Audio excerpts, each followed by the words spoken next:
चंद्रयान-3 ने लगभग 2/3 दूरी तय कर ली है, यानी चंद्रमा का लगभग 66% सफर हमारा यान पूरा कर चुका है। अब ये चंद्रमा की कक्षा में आज यानी 5 अगस्त को शाम करीब 7 बजे प्रवेश करेगा। इसरो ने शुक्रवार को इसकी जानकारी दी है। आज का दिन इसरो के लिए किसी परीक्षा की घड़ी से कम नहीं है। आज एक छोटी सी गलती पिछले 3 सालों की मेहनत पर पानी फेर सकती है। इसीलिए शुक्रवार को इसरो ने कहा था कि चंद्रयान-3 के लिए कल का दिन बेहद जरूरी है। चंद्रयान-3 के सामने कुछ दिक्कतें आ सकती हैं, जिनकी वजह से इसको बेहद डराने वाला दिन भी कहा जा रहा है। आज जो सबसे बड़ा खतरा है वो है चंद्रयान-3 का गलत ऑर्बिट में चले जाना। अगर चंद्रयान की गति थोड़ी सी भी ज्यादा हुई तो वो चांद की कक्षा को छोड़कर गहरे अंतरिक्ष में निकल सकता है।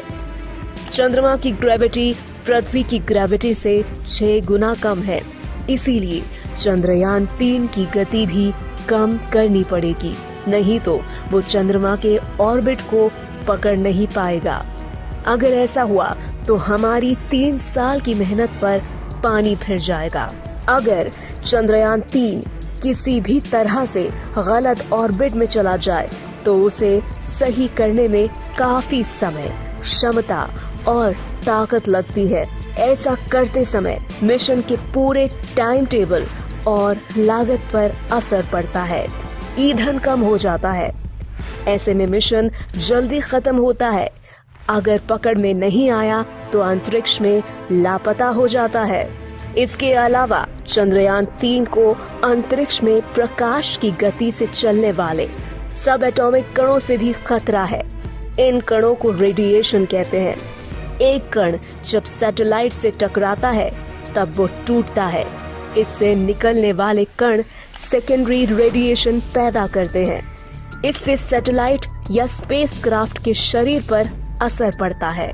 इसके अलावा हमारे सूरज से निकलने वाले चार्ज्ड पार्टिकल स्पेसक्राफ्ट को खराब या खत्म कर सकते हैं। तेज जियोमैग्नेटिक तूफान से स्पेसक्राफ्ट पर नुकसान पहुंचता है।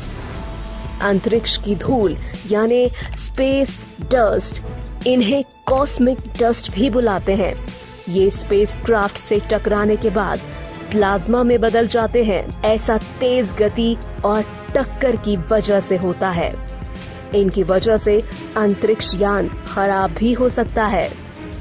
लेकिन अंत में आपको खुशी की बात भी बता दे, अगर चंद्रयान-3 आज चांद की ऑर्बिट में नहीं जा पाता तो इसरो ने इसका भी पूरा इंतजाम कर रखा है। अगर ऐसा चंद्रयान नहीं कर पाता है तो घबराने की जरूरत नहीं है। अगर ऐसा होता है तो चंद्रयान 3.69 लाख किलोमीटर से वापस धरती की 5वीं ऑर्बिट के पैरोसी यानी 236 किलोमीटर में 230 घंटे में आ जाएगा। यानी करीब 10 दिन के बाद चंद्रयान-3 वापस पृथ्वी की कक्षा में होगा।